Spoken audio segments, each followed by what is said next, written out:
Hello and welcome to HTO Football with me, Andrew Timbrell and Tom Whitford. For this week's episode, we are joined by former Premier League striker Jason Euell.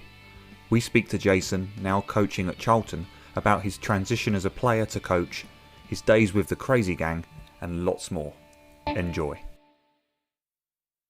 Welcome to HTO Football, Jason. How are you? Are you well? Back at the new normal, as it were?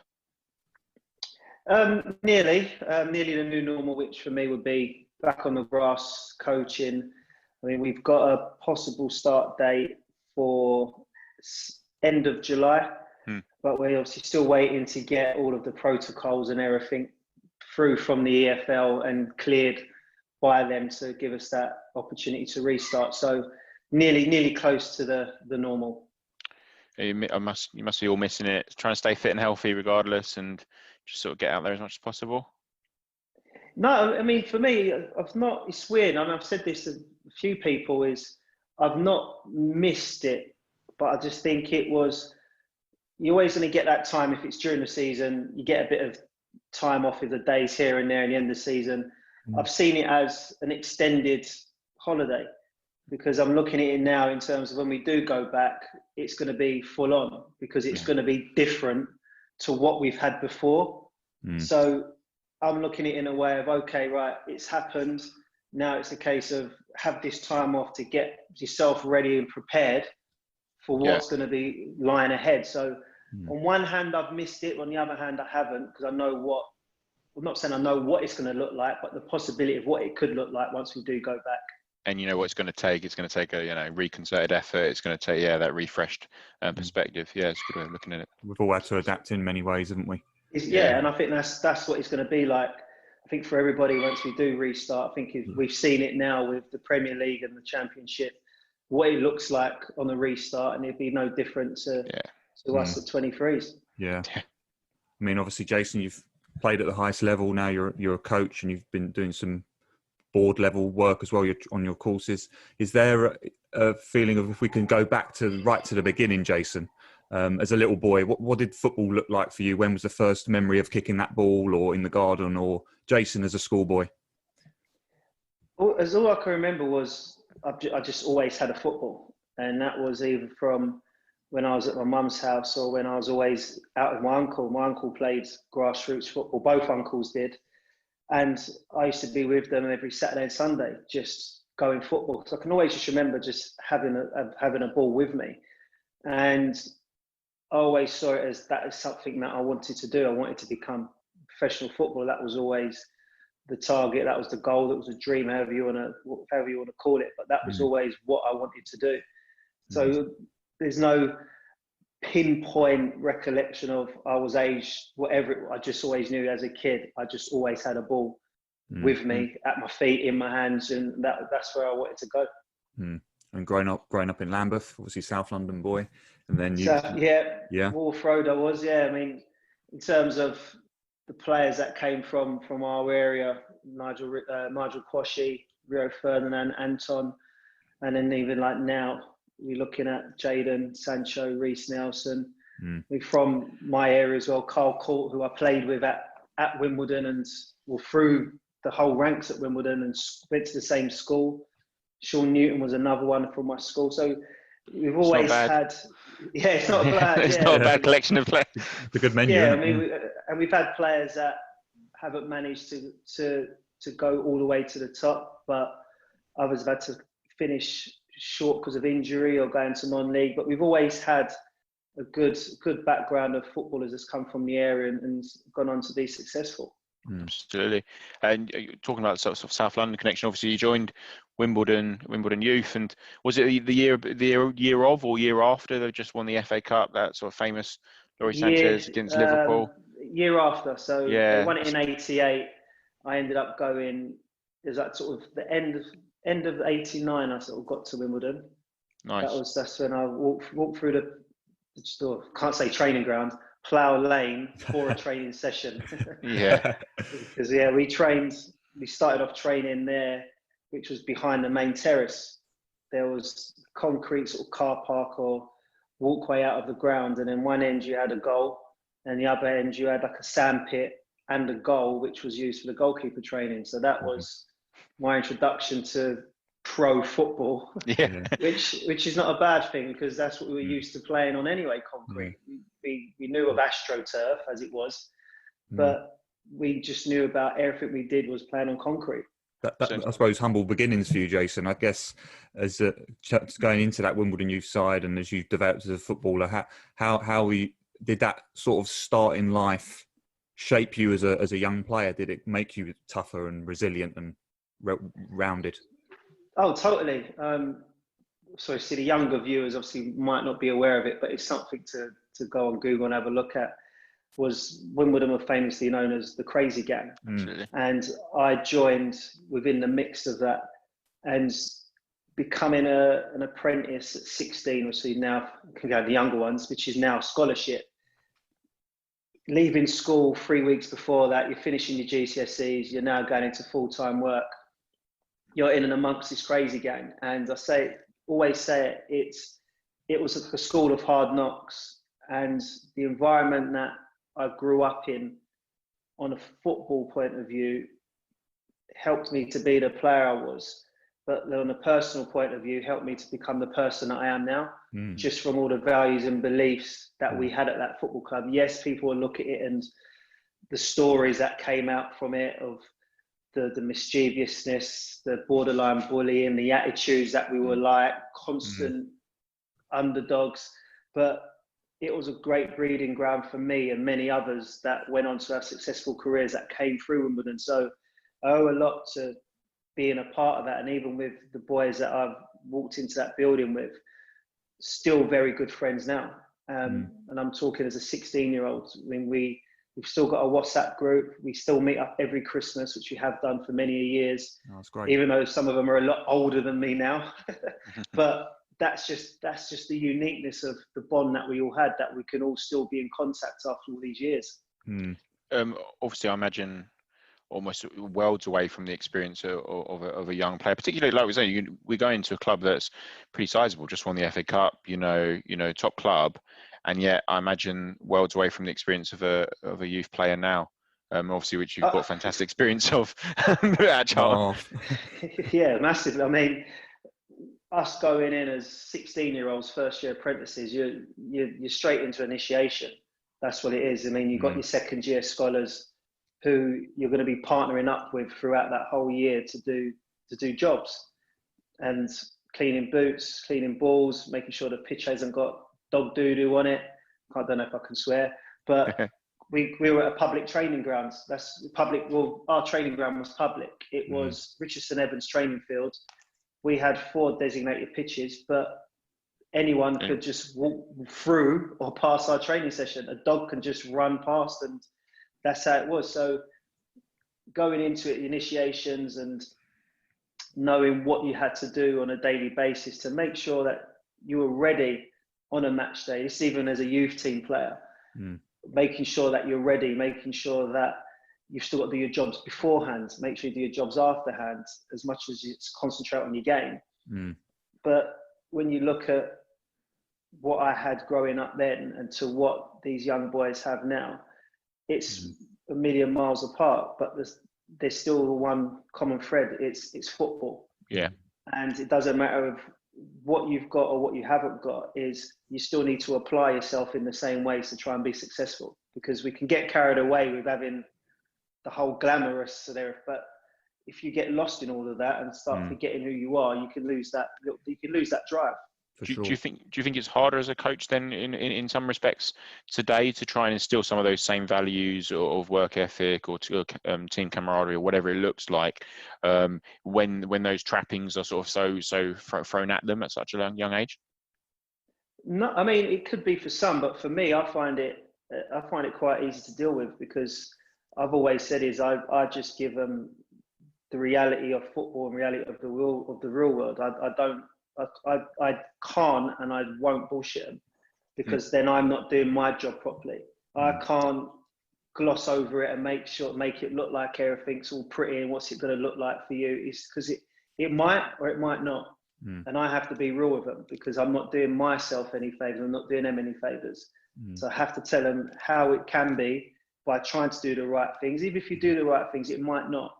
But the reality is this is what you're going to have to do and maybe more to try and be successful at Charlton, or if not, somewhere else. I think an aspect as well I wanted to sort of touch on with the whole youth player transition into the pro game is I remember first few occasions where I went into men's football from 18 into 19, 20. And although clearly I didn't play at Premier League levels, I think my name's not out there like yours is.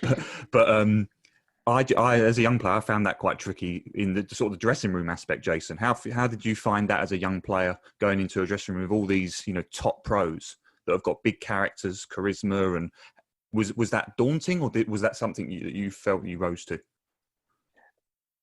I saw it as this is where I wanted to be. Like I said, at that young age, this is what I wanted to be. I wanted to be a professional footballer, and I managed to do that at a young age. But because of, like I said, the values and beliefs and the way that our culture was, you just went in stages.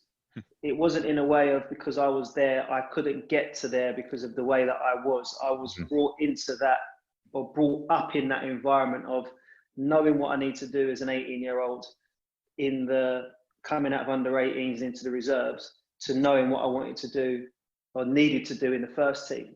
So that transition was easy. And one of the things was with the culture that we had was a young player and myself, and we weren't allowed to get ahead of ourselves because we will get put back in our place straight away. If we back chat, you're going to get told. But we was always allowed to say something back, but it had to be in a way of a constructive something. It's not because you've said something to me, I'm having to go back at you, because regardless of it's on the football pitch or on the street, it's being rude to an elder. So it's still the respect element of, yes, they're my teammate and he's older and he thinks he can talk to me in a certain way. If he does, I'm going to reply in a certain way, but it can't get to that point where we're like that because it's no good for anyone if it's that way. So because of the culture I was in, I knew where I stood. I knew what was needed and what was wanted from me. Actually, that kind of gets me thinking about. Tom and I have been talking the last few days about we're big Arsenal fans, and all three of us then. Oh, we'll have a little cry after. Don't worry. Yeah. Well, I was going to say we've got to mention that goal at Highbury, Jason. Either. We've been talking a bit lately the last few days of Guendouzi. And obviously him in the news lately with his outburst at Brighton and the attitude problems that apparently he has. How do you think Matteo would have dealt with the Crazy Gang? Wouldn't have lasted a day. Wouldn't have lasted a day, and that wouldn't have been in a way of disregarding what he's got talented wise. It's like I said, it's the culture, and no one is bigger than anybody else.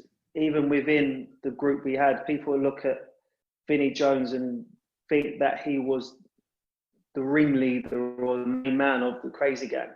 He still got put in his place if he stepped out of line. There was no one Who did that? bigger. I want to know. I can't tell you that. I can't tell you that. But that's how it was. No one could get above themselves because it wasn't allowed. We were all the same people trying to achieve our own goals, but within this club, because we were the underdogs. Every time that we were stepping out on the football pitch, we were scheduled to lose games of football. Now, if we're finding ourselves having people with egos in our team, we're already fighting a losing battle already, and we could never do that. So if you're looking at a Guendouzi and amongst our squad at that time, he would have been out the door. He would have been out the door. I guess to sort of back him up, I suppose, like there's 20 so years have passed, maybe a little bit more. What can you maybe pinpoint a few areas that maybe have changed for that to happen? Maybe where players now wouldn't last, like 5 seconds in the dressing room of your day. Is it the wages? Is it social media? Is it that the players are just finely tuned athletes now and they're not allowed to maybe have that confrontation? I don't know. part of it is just the evolution of the game itself and the way it changes and outside influences that can affect people. We still have to look, like I said, I've gone into it, culture and beliefs and respect. You know, they are values, not just in a football environment, but in life. And these are the things that you have to bring with you. So, like I said, you could be the most talented player, but if you don't bring those beliefs and values with you, people will look at you differently. You might have a squad of 30, but you might only get on with 2 or 3 of them. All of a sudden, that's not a good thing. And if you come with all of those as a positive, and you can have outside influences and it doesn't distract you, you can then become, not saying wanted, but you can become successful and accepted amongst the group, because you're a good player, you've got a great attitude, you're respecting what you do and who's around you, and you're doing what's asked. They're the ones that go further up the food chain. But if you can't tick too many of those boxes, it's a lot harder, a lot harder. And like I said, it's how we can try and do it from a society point of view, bringing that into football. It will make things easier. Do you feel that sort of, you said it's obviously impacted the way your playing career went, but now as a coach, if we got some of your young lads in front of us now and we said what sort of coach is Jason, what do you think they're saying? Do you think they're echoing those thoughts? What kind of coach and person do you think they'd reflect back at us? They'll say that I'm honest. They'll say that I'm there for them. I want them to do well, and I always tell them that. Is one of the things I always say to them is, with the people around you, is I always say to them, I understand that you have your individual goals and success, but you can only get that with the person from the person next to you. If he's not doing it, that's not helping you, and vice versa. So that's one of the things I always say. I always say to them is, I've had my career and I want you to try and have a career. So you know what, trust me in terms of what I say and how I can help you to get where you want to get to. So I'll say to them that, I'll say if they were sitting there, I'll say they will trust me. I'll say I'm honest, and I can be a pain in the arse sometimes, but that's just because I want the best from them. So, yeah. In order to push people, you have to run that risk, don't you, on that line? Yeah. And it's I don't have to say it to too many of the boys. It's, if I'm on you, it's a good thing. It's when I'm not on you, then you need to be a bit worried or concerned. And some of them don't always get that, because if they always hear me calling their name, if it's at training or in a corridor or in a canteen or for anything, it's because you see something there. It's good. Yeah, it's good. But I don't have to do that to everybody, because every player, a person's different. I always say, if I'm on you, it's when I'm not, then you need to know that there's something wrong. And that's not always what I have to find out, it's what you have to find out. Yeah. And there's a lot you hear, don't you, in articles about players, like, for example, our manager at the moment, Arteta, like ex-players saying that they knew he was going to be a manager even when he was playing like in his late 20s. Was that something that your ex-teammates would have said about you, Jason, or was that something did that come later on in your career? I was looking over some of your history about some shoulder injuries that you had late on in your time. Did it come early, the coaching career? Was that going to be later? How did that all pan out? No, I mean, I always said I wanted to stay in football in some capacity. We'll go back to the first part. With the players,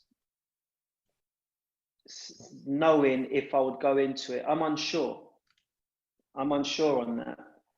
They would say is that I was very vocal on and off the pitch, if I played or didn't play, very outspoken in a positive and negative way if need be. So I was always a talker and understood the game and always wanted to help myself, help the teammates. Would some of them have seen that going into management or coaching? I don't know. But I think with them seeing me doing it, then they will say, yeah, I did see that then, but we'll never have known it then. because I wasn't one of those players that would be with the manager, what we're going to do here, or like, listen, boys, we should get a tactic board out. And I wasn't one of those. I just talked the game and saw the game well. With the coaching thing is, I always said I wanted to stay in football in some capacity when I finished. And by getting to the age of 30, when people go, well, you're sort of coming to the end of it, I started looking at media stuff and coaching. And then could I affect it in another way if it's not in football on a day-to-day, probably on the outside. So it's how I could stay in it in some capacity. So I started my coaching badges at 30.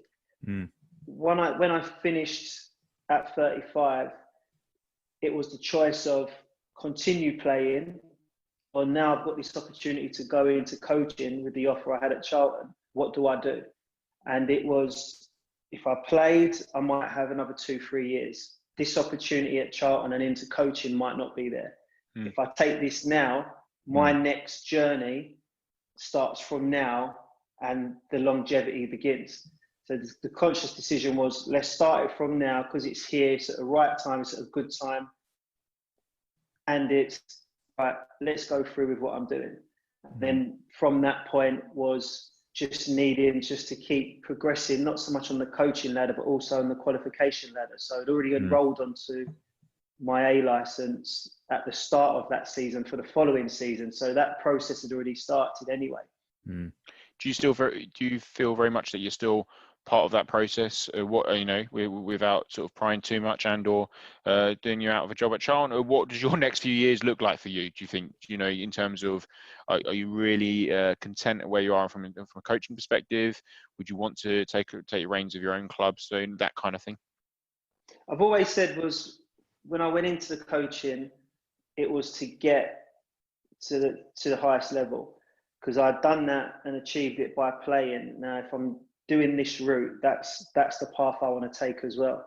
So when I mentioned about the ladder in terms of not just the coaching, but on the qualifications, I've done all of that. I've got all of that behind me. So I'm going down that route of, if someone says to me, you need this, well, I've got that. I always wanted to be in a position where I could say no, rather than somebody else saying to me, no, you haven't got a qualification or X. So it is a first team job, which we're going to look to do at some point. Or if it's a first team coach, I want to manage at first team level and as high as possible. One thing that will get thrown at me now, if I put my name in the hat for a job, would be, well, you haven't got any experience.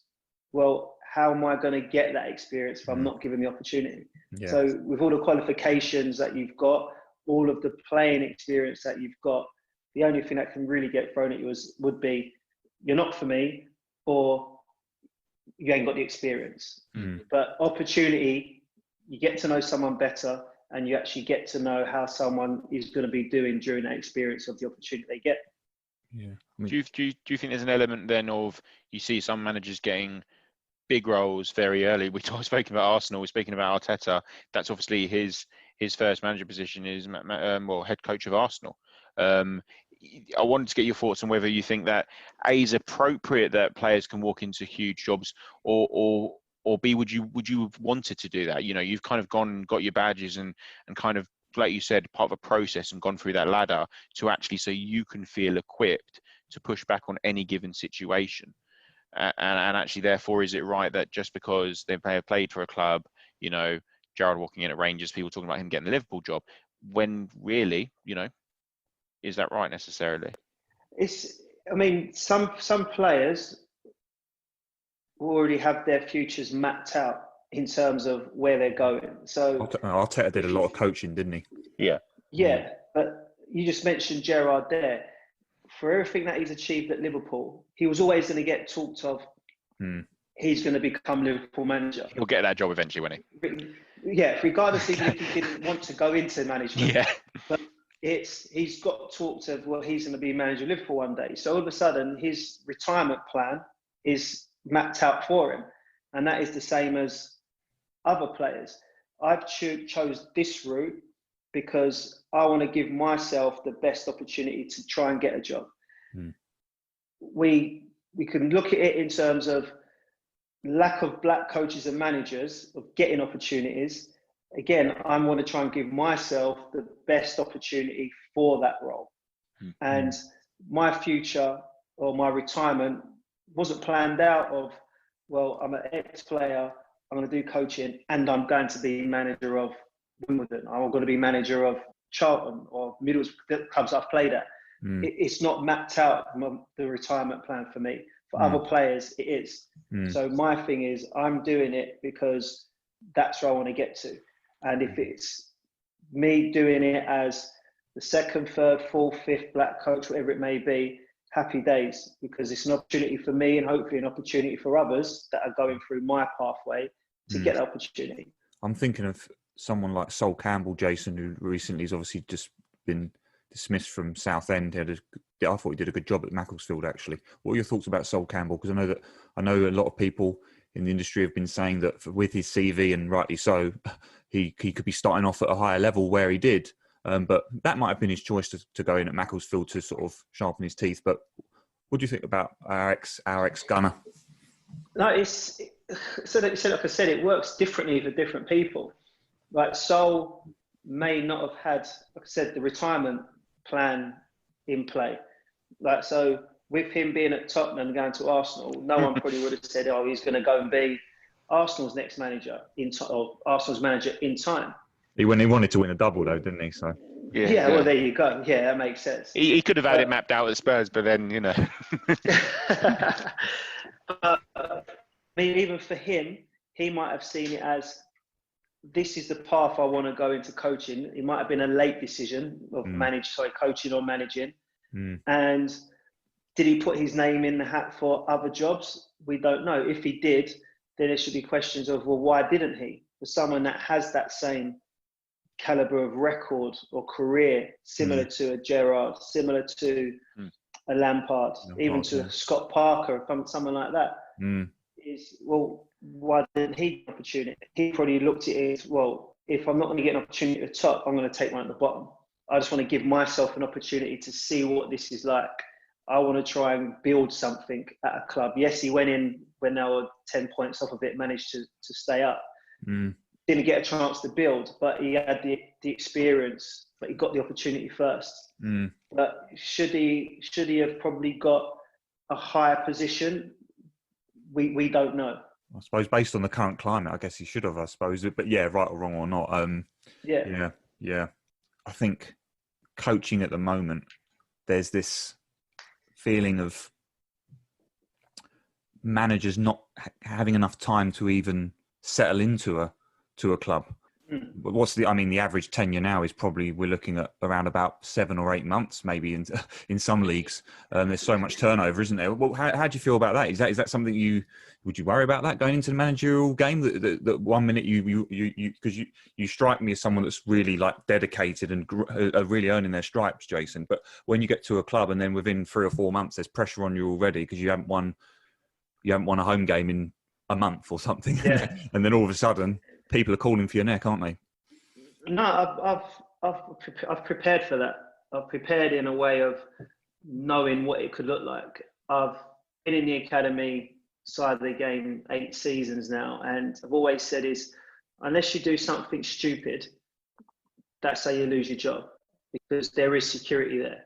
If you do the right things, you're in terms of behavior, but also in terms of what your job description is and what's being asked of you. If you're ticking those boxes, for me, if it was, I need to get players into our first team, I need to get players on loan, I need to win titles and trophies, I'm doing all that. So I could get longevity and security in that role. I know that once I come out of that and take that jump, I know what it's going to be like. And you can't prepare yourself for it until I believe it happens. But you've got to have an understanding of these are the possibilities that could happen. But if you start thinking on that route, you're already going in, putting yourself under even more pressure. Yeah. Do you think that pressure is it something that you as an individual relish? Because like you said, when you broke into that team, so if young Jason would have looked at all those top pros, the Crazy Gang, people got 10, 15 years on you, probably 2 or 3 stone on you in weight, probably the bigger voice in that changing room, all of that sort of stuff. And actually you looked at that and thought, do you know what? I want a bit of that. And does that modern game, the role of a modern head coach, where potentially they have less influence than an old manager might have had in the 80s, 90s, where they kind of run the other elements of the club as well, is it something you still want a piece of? Or actually, is there a satisfaction level where you can sort of nurture and grow talent with a bit of that time that actually is probably maybe slightly more appealing than being at the manager? Like I said, I'll be looking at that coach role thinking it looks cushy. I'll be looking at that. No, that's like I said, I want to get to the top. I want to get as high as I can in the game as a coach or a manager. And as a player, I love pressure. That's what football is. I was a player that never got nervous before games because it was something I wanted to do. I wanted to be out on the grass, I wanted to play, I wanted to score goals in front of fans. Never felt nervous going into it. Never felt pressure, because if you feel pressure, you put more pressure on yourself. You just got to go in it as, I know what I need to do, I know what's being asked of me, go and do it. That's good. That's the same way I'm looking at it as a coach. Every day on the grass, going into a game on a Monday, most of the times when we play, I put the pressure on myself in terms of, I want us to play better than last week. That's the only pressure I would put on myself. I'm not a person who's thinking there's pressure on me. I'm one who's putting pressure on myself. If we've won this week and we've won the week after, I'm looking at, okay, well, in the 2 wins that we had, where did we go wrong? What did we do well at? Because I want myself to keep being better and I want them to keep being better.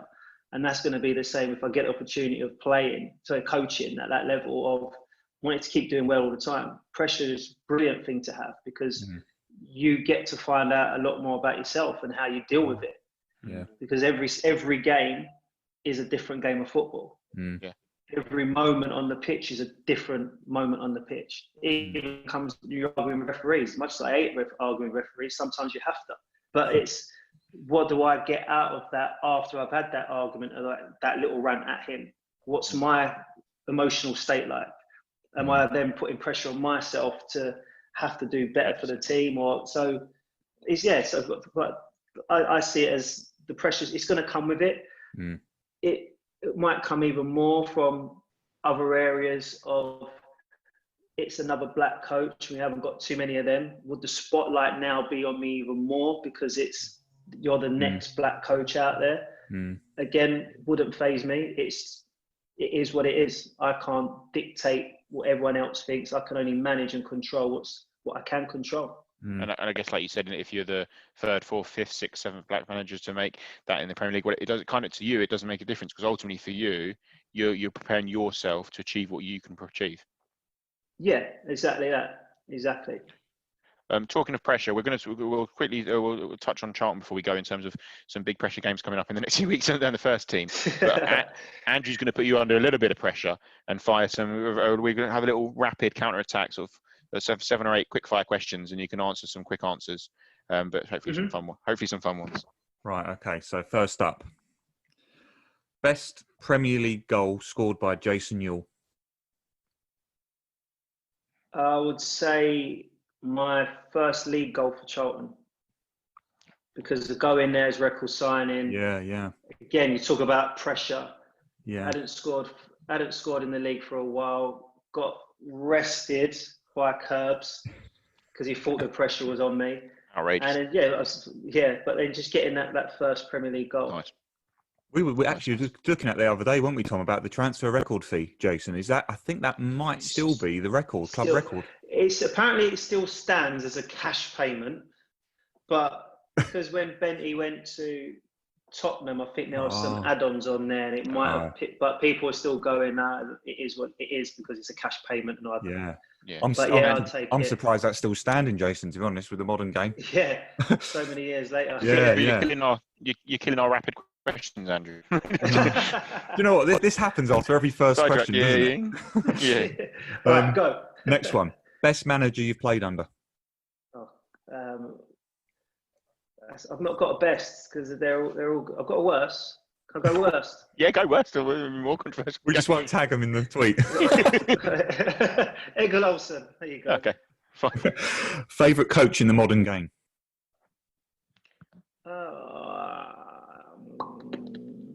Oh goodness.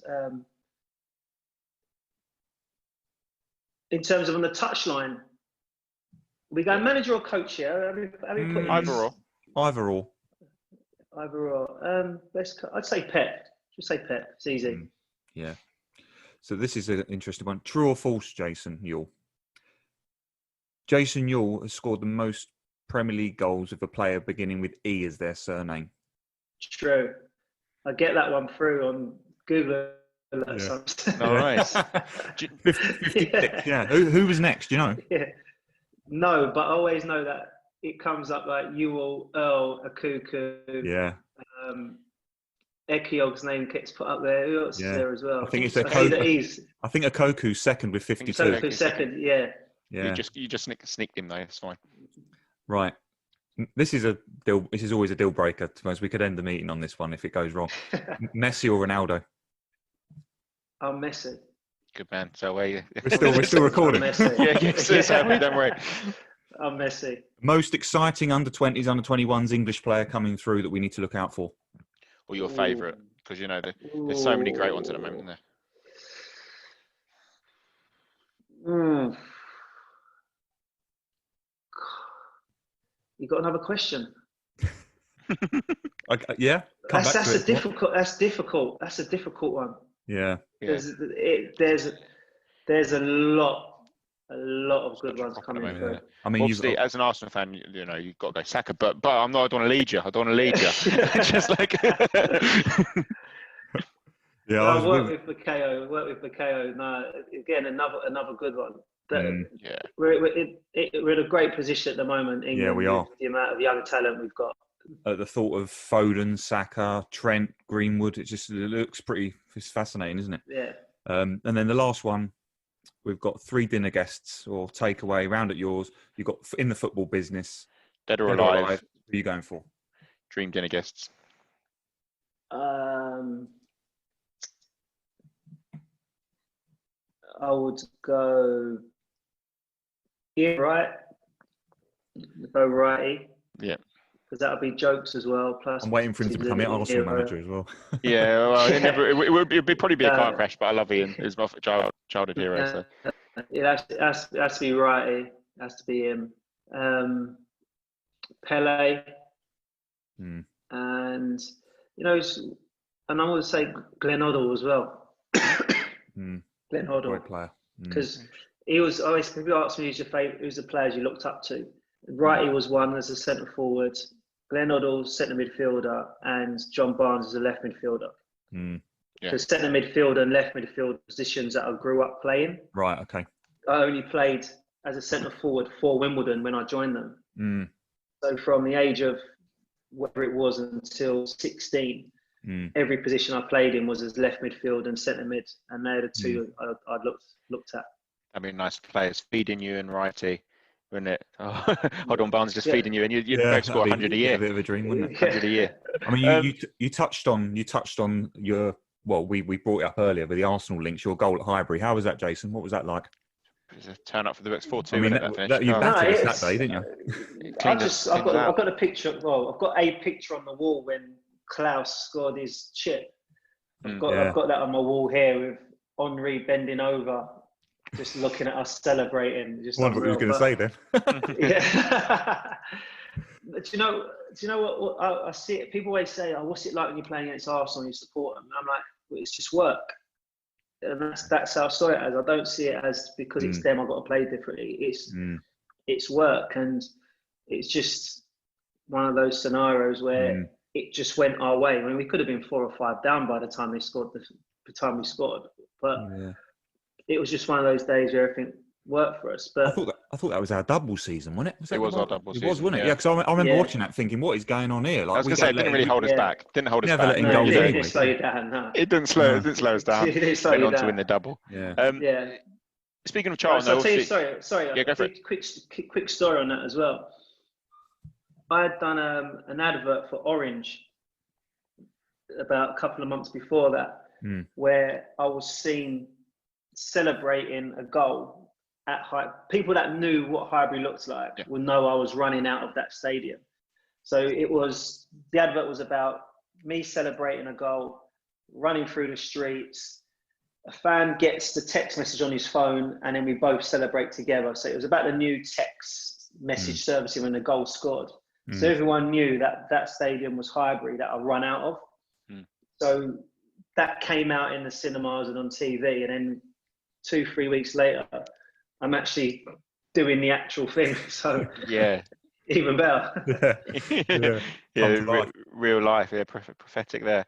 Well, it's lucky, I think, that we were just short of our O2 days with Dreamcast, because otherwise that really would have been good, isn't it? Orange Mobile advert, you scoring a Highbury, and then the losing phone rival brand would have been perfect for Orange, I think. Quickly, if we can, just touch on Charlton and their current situation in the Championship. Bit of a battle going on there. Big game tomorrow as well.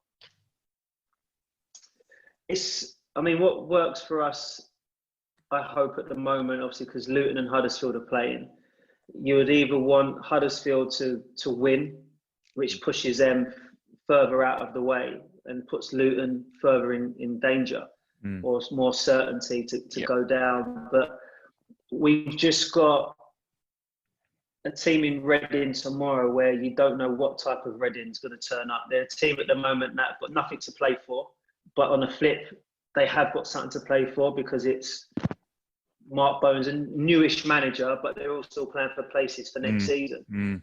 Go to Birmingham, are also down there. Wigan are going to be fighting for their lives, and you've got Leeds that could be looking to win the title. So it's every game's got a meaning to it. So I think if we can see a result that works in our favour tonight, I think that should help us going into tomorrow's game.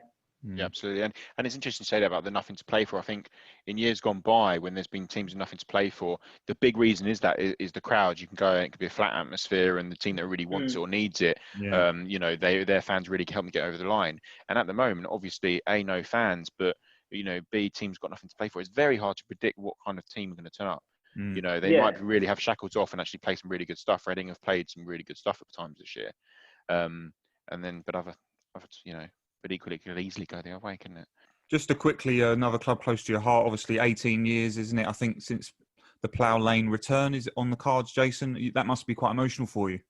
No, it is. I mean, I done something the other week regarding this as well, and it's always been a long time coming. Obviously, with what's going on at the moment, has put things on hold. But when I spoke to them a while ago, a few people at the club, is that it may be looking at trying to get there as soon as they can.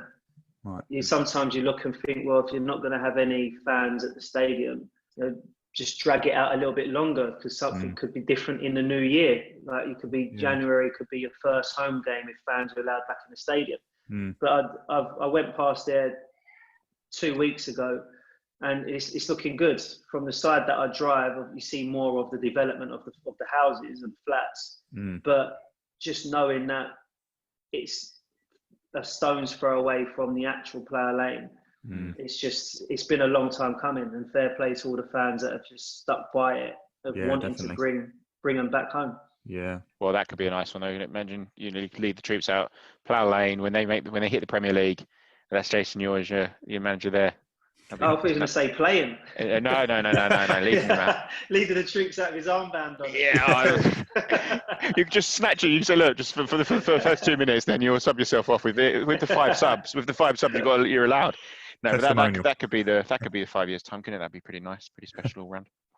Yeah. No, it will be. Jason, that's been a fantastic chat. Yeah, thanks for your time, mate. No, I appreciate it. Yeah, I loved it. No, so take care and all the best. Yeah, wish Charlton well for the rest of the season. Yeah, wish Charlton well. Take care. Nice to meet you. See you later. Thanks, Eddie. Cheers, man. Bye-bye. Take care. Bye. Many thanks again to Jason for that fantastic chat.